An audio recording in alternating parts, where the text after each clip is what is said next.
Amados irmãos e irmãs, eu sou o pastor Fábio Henrique, da Assembleia de Deus em Mossoró, no Rio Grande do Norte, e este é o programa EBD Jovem, um programa que se destina a estudar com vocês as lições bíblicas da classe de jovens da Escola Bíblica Dominical da Assembleia de Deus. Estamos no segundo trimestre deste ano de 2019 e neste trimestre estamos estudando várias lições a respeito de dinheiro, sexo e poder.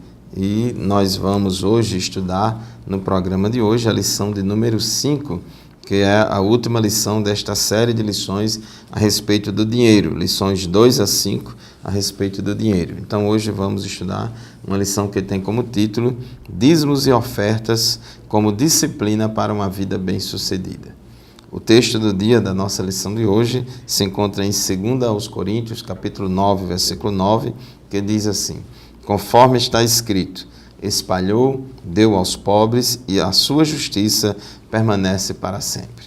E a síntese da nossa lição declara: os textos bíblicos que tratam a respeito de dízimos e ofertas estão relacionados com justiça, misericórdia e fé. Muito bem, o programa EBD Jovem está apenas começando, convidamos vocês para continuar conosco.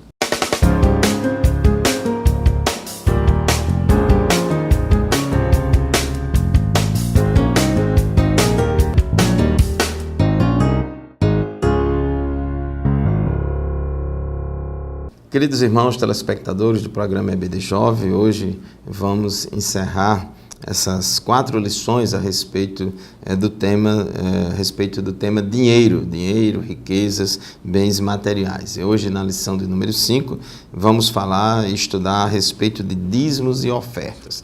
A nossa revista aqui traz 2 tópicos para este assunto. O primeiro tópico baseado em Abraão, que entregou o dízimo a Melquisedeque, e o segundo tópico fala das contribuições fiéis. As contribuições fiéis têm uma vida equilibrada e garantia de bênçãos. Os contribuintes fiéis têm uma vida equilibrada e garantia de bênçãos espirituais. Então, nós vamos estudar hoje sobre dízimos e ofertas, e eu quero aqui tomar a liberdade de fugir um pouco do comentário da lição e falar sobre esse mesmo assunto, mas só seguindo um outro roteiro. Eu tenho um estudo preparado a respeito deste tema, que dei uma palestra recentemente sobre contribuição financeira do crente para a obra de Deus, e a gente vai fazer uma abordagem diferente daquela do comentarista, mas que é sobre o mesmo assunto. Em primeiro lugar, precisamos entender os princípios e fundamentos da contribuição financeira do crente. A prática do crente entregar ao Senhor a 10ª parte ou dízimo, essa palavra dízimo significa 10% ou a 10ª parte. Então, esta prática de dizimar sobre toda a nossa renda baseia-se no fato de que todas as coisas pertencem a Deus. Quando somos dizimistas, reconhecemos que tudo pertence a Deus. A Bíblia diz em Salmos, capítulo 24, versículo 1, do Senhor é a terra e tudo que nela existe, o mundo e os que nele vivem. Então, tudo pertence a Deus. Ageu, capítulo 2, versículo 8, a Bíblia diz, lá no livro do profeta Ageu, tanto a prata quanto o ouro me pertencem, declara o Senhor dos Exércitos. Então, Deus é o dono da prata e do ouro, Deus é dono da terra e de todas as coisas. Então, nós, seres humanos, fomos criados por Ele, somos criaturas de Deus, devemos a Deus o fôlego da vida, e todas as coisas, inclusive os nossos bens materiais, pertencem a Deus. Deus é soberano sobre todas as coisas. Outro fato importante é que quando nascemos, nada trouxemos para este mundo. Quando morrermos, também não levaremos nada deste mundo. Isso é uma verdade. Paulo reafirmou isso, por exemplo, em 1 Timóteo, no capítulo 6, 1 Timóteo, capítulo 6, versículo 7, Paulo diz: pois nada trouxemos para este mundo e dele nada podemos levar. Então, tudo pertence a Deus, inclusive aqueles bens que estamos administrando, tudo pertence a Deus e não vamos levar nada. Então, o dízimo é uma espécie de imposto ou tributo que pagamos a Deus. Lembra o que Jesus falou? Dai a César o que é de César e a Deus o que é de Deus. Então, quando a gente dizima ao Senhor, quando a gente pratica o dízimo, a gente está pagando uma espécie de imposto ou tributo a Deus, não por uma imposição legal que Deus faz conosco, mas por um dever moral motivado por um sentimento de reconhecimento e gratidão a Deus. O dízimo ele não pode ser visto como uma mera obrigação. Quem der o dízimo vai ser salvo, quem não dá o dízimo vai para o inferno. A abordagem não deve ser essa. O que deve mover o coração do dizimista é a gratidão, é aquele dever moral de reconhecimento da soberania de Deus, que Deus é dono de todas as coisas, e sermos gratos ao Senhor, como aquela mulher pecadora que ungiu os pés de Jesus com unguento caro, ela derramou tudo ali perante o Senhor.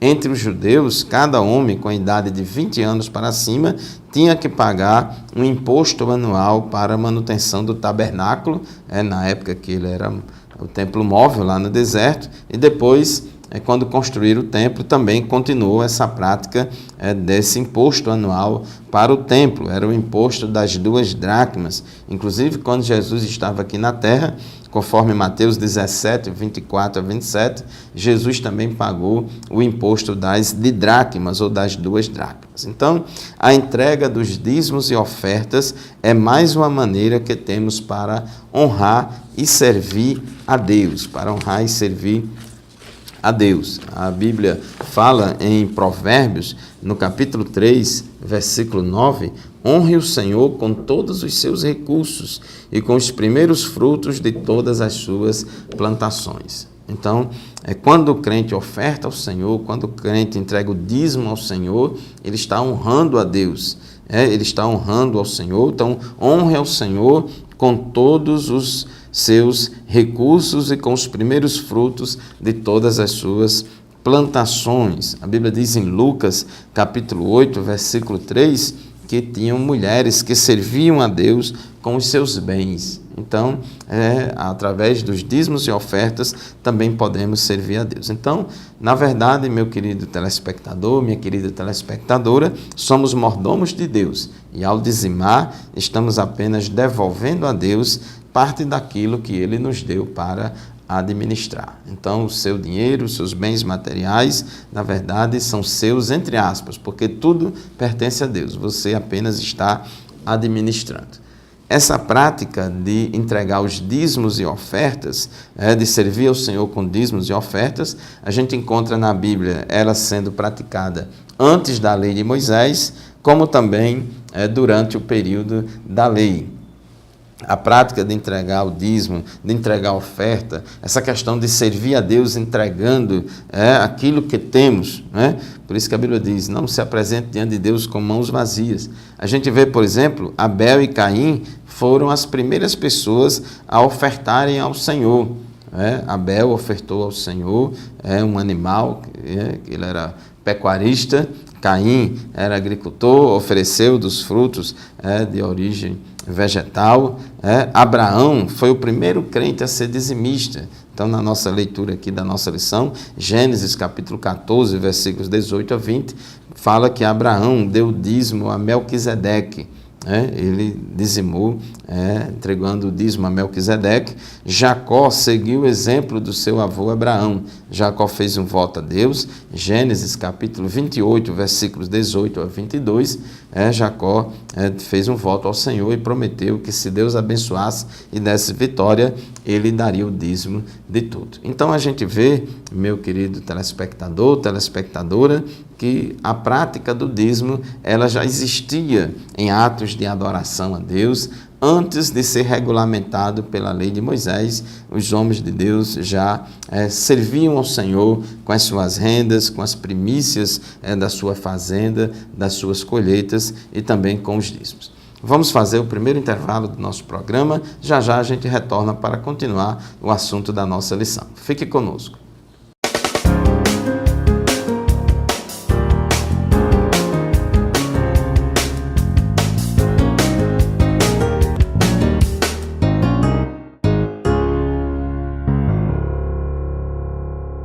A Amém, graças a Deus, estamos de volta com o segundo bloco do programa EBD Jovem de hoje, estudando a lição de número 5, que tem como título Dízimos e Ofertas como disciplina para uma vida bem-sucedida. Então, este tema sobre dízimos e ofertas, concluímos o bloco anterior falando que antes de Moisés regulamentar o dízimo, a obrigatoriedade do dízimo na lei, os homens de Deus já praticavam essa forma de servir, de cultuar a Deus, entregando dízimos e ofertas ao Senhor. Com a instituição da lei, Deus falou, Levítico 27, 30, 34, que os dízimos pertenciam ao Senhor. E um dos propósitos dos dízimos, lá na época do Antigo Testamento, era o sustento dos levitas, uma vez que os levitas prestavam serviços no tabernáculo ou na tenda da congregação. E, por sua vez, os levitas entregavam os dízimos dos dízimos aos sacerdotes. Lembrando que a tribo de Levi foi consagrada e dedicada para o serviço do templo, para o serviço do tabernáculo, para o serviço religioso. Eram, assim, mais ou menos equivalentes aos obreiros de tempo integral dos dias atuais. Então, eles precisavam, para a sua manutenção e o seu sustento, receber os dízimos dos demais filhos de Israel, das demais tribos, e, por sua vez, os levitas entregavam daquele que eles recebiam, eles entregavam o dízimo dos dízimos, porque o obreiro também tem que dar exemplo, ele tem que ser dizimista, o pastor tem que ser dizimista, o presbítero, o evangelista, o diácono, todos os obreiros, a liderança, se não for dizimista, como ensinará os outros a serem dizimistas? Então, o dízimo servia para manter o funcionamento da casa do Senhor. Malaquias 3:10 diz, trazei todos os dízimos à casa do tesouro para que haja mantimento na minha casa. A igreja, Deus não precisa de dinheiro, mas a obra de Deus precisa de dinheiro para a sua manutenção. Em Israel também existia um dízimo comunitário trienal, a cada 3 anos, do qual deveria desfrutar, além dos levitas, o estrangeiro, o órfão e a viúva. O local de se entregar o dízimo, conforme Malaquias 3:10, é a casa do Senhor. É a igreja onde a gente se congrega, é o local de se entregar o dízimo. A gente vê no Antigo Testamento que quando o povo se encontrava fraco e afastado de Deus, o dízimo era negligenciado. Lá em Malaquias capítulo 3, versículos 8 e 9, na época do profeta Malaquias, era uma época em que o povo estava fraco, desviado e afastado de Deus, então eles estavam negligenciando o dízimo.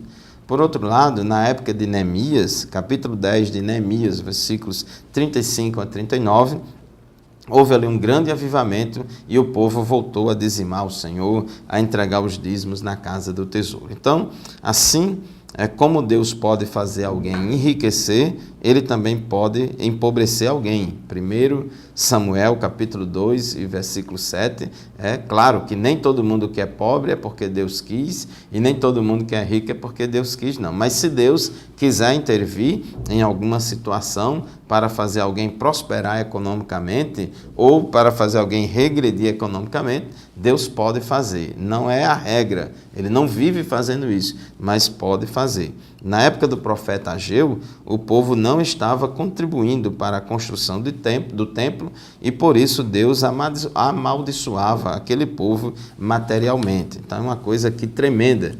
Na época do profeta Ageu, o povo tinha recebido de Deus a missão de reconstruir o templo, de reconstruir a casa do Senhor, mas o povo só queria saber de construir as suas próprias casas, de construir o seu próprio patrimônio, e ninguém queria contribuir para a construção do templo. Então Deus usa o profeta Malaquias para falar duramente com aquele povo, dizendo: vocês têm plantado muito e colhido pouco. Vocês comem, mas não se fartam. Bebem, mas não satisfazem. Vestem-se, mas não se aquecem.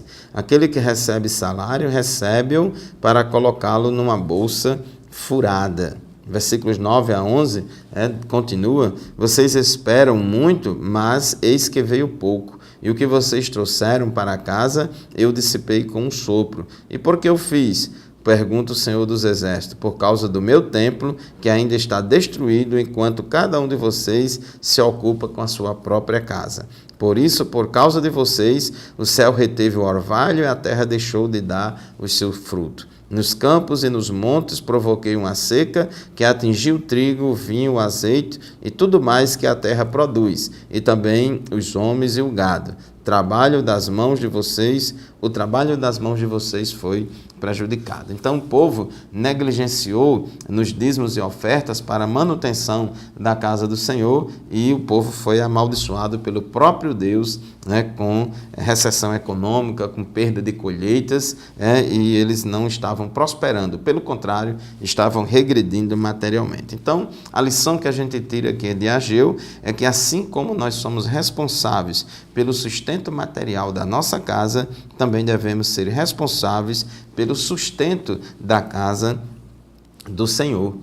E quando Deus falou através do profeta Malaquias para o povo, porque o povo dizia, não é época de construir o templo, essa obra não precisa ser feita, e Deus falou em Ageu 1:4, acaso é tempo de vocês morarem em casas de fino acabamento, enquanto a minha casa continua destruída? Então Deus repreendeu eles.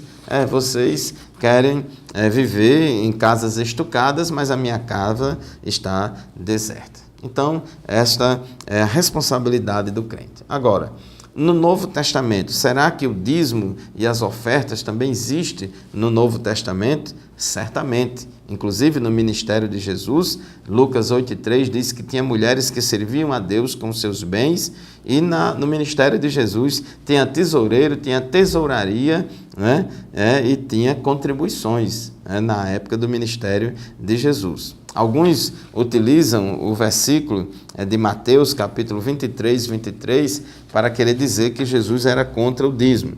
Veja o que é que diz Mateus 23. Ai de vocês, mestres da lei e fariseus hipócritas, vocês dão o dízimo da hortelã, do endro e do cominho, mas têm negligenciado os preceitos mais importantes da lei, a justiça, a misericórdia e a fidelidade. Vocês devem praticar estas coisas sem omitir aquelas. Então Jesus não foi contra o dízimo. Ele era contra as pessoas que pagavam o dízimo, mas negligenciavam o juízo, a misericórdia e a fé. Então, meu irmão, porque você é dizimista, isso não te dá o direito de viver em pecado. Então, Jesus, ele ratificou o dízimo e disse, devias fazer essas coisas sem omitir aquelas, sem omitir o dízimo. Exerça o juízo, a misericórdia e a fé, mas não omitam os dízimos e ofertas. Muito bem, chegamos ao final do segundo bloco do nosso programa de hoje. Vamos fazer mais um intervalo e já retornaremos para o terceiro e último bloco do nosso programa. Fique conosco.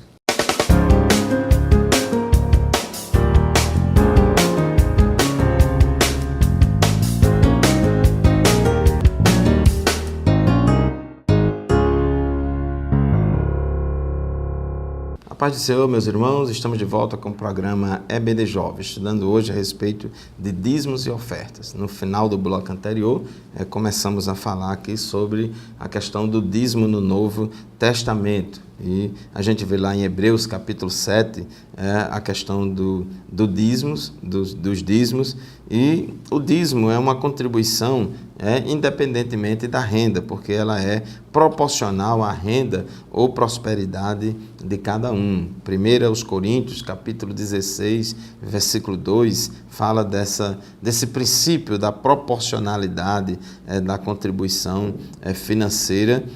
E é comum o crente que ama a obra de Deus, o crente que serve ao Senhor, que não é avarento, nem é apegado aos bens materiais, ele tem prazer de contribuir para o crescimento e a expansão do reino de Deus. E tem crentes até que fazem um esforço extra. A gente vê em 2 Coríntios, no capítulo 8, que os crentes da igreja da Macedônia, eles contribuíram, além das suas forças. Os crentes da igreja da Macedônia eram crentes carentes, eram crentes pobres, que passavam as suas necessidades, mas eles viram que os irmãos da igreja de Jerusalém estavam passando mais necessidades ainda. E diz o texto de 2 Coríntios, capítulo 8, versículos 2-4, que eles se esforçaram, se sacrificaram para contribuir com aqueles irmãos de Jerusalém. Tamanha era a generosidade e o amor com que eles faziam isso. Jesus também registrou a oferta da viúva pobre, que deu tudo quanto tinha, né, para poder ofertar ao Senhor. Agora, antes da oferta, do dízimo ser uma mera obrigação para o crente, isso deve ser um privilégio. Devemos encarar a contribuição financeira como um privilégio e contribuir com amor, espontaneidade e alegria. Segundo aos Coríntios, capítulo 9, versículo 7, diz: cada um dê conforme determinou em seu coração, não com pesar ou por obrigação, pois Deus ama a quem dá com alegria. Se não for com alegria, Deus não recebe.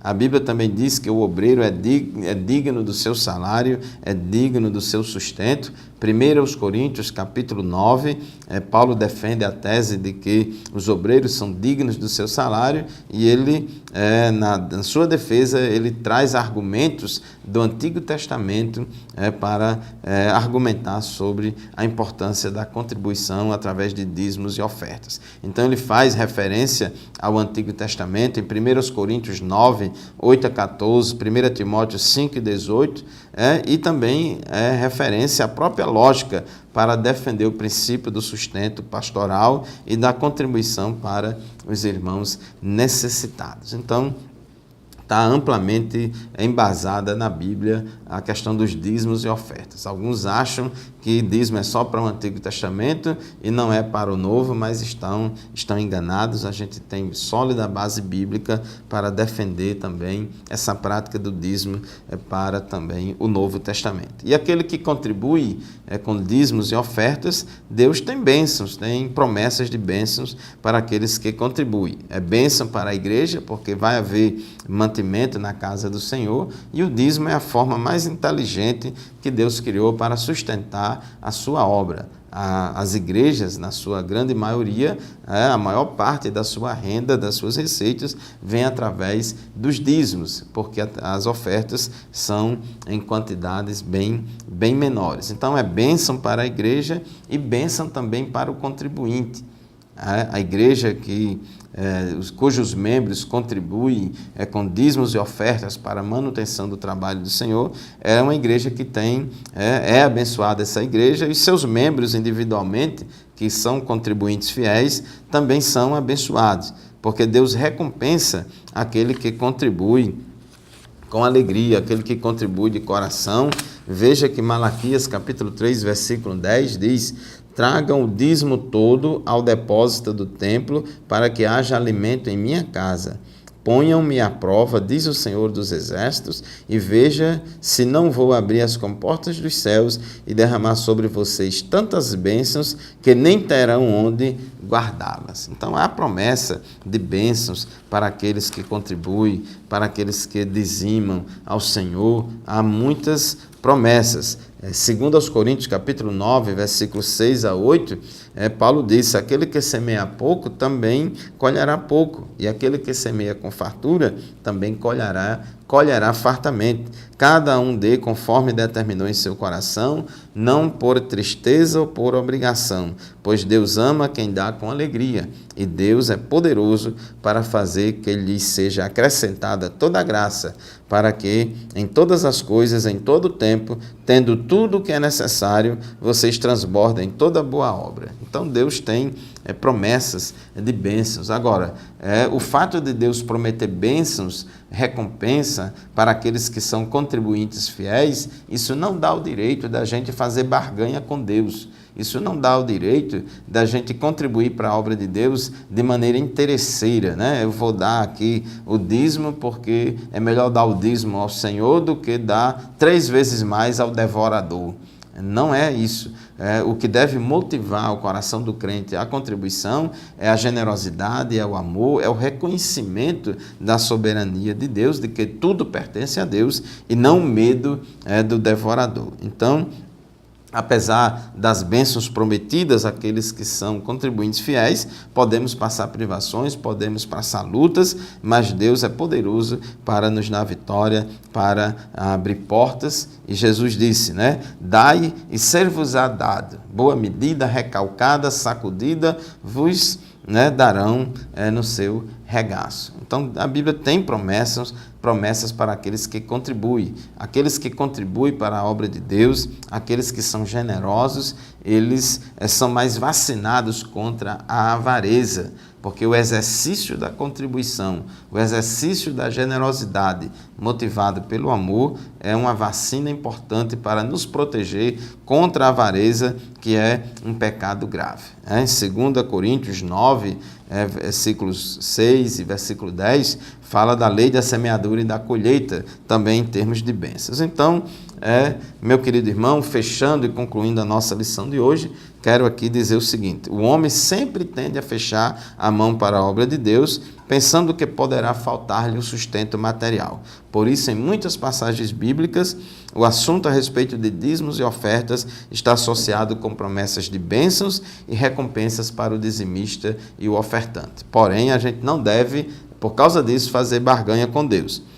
Quando estávamos no mundo e longe de Cristo, muitas vezes gastávamos muito mais dinheiro para financiar o pecado e os vícios do que gastamos hoje, do que investimos hoje em dízimos e ofertas para a obra do Senhor. Então, abra o seu coração, contribua com alegria, porque Deus não vai deixar faltar nada. Ninguém que é contribuinte fiel na obra de Deus vai passar necessidade por isso ou vai ficar mais pobre por causa disso. Muito obrigado pela sua atenção, de estar conosco. Continue nos acompanhando semanalmente na TV AD Mossoró, no canal AD Mossoró Oficial no YouTube. Toda semana estaremos aqui com vocês estudando a lição da Palavra de Deus da classe de jovens. A paz do Senhor e até o próximo programa, se Deus quiser.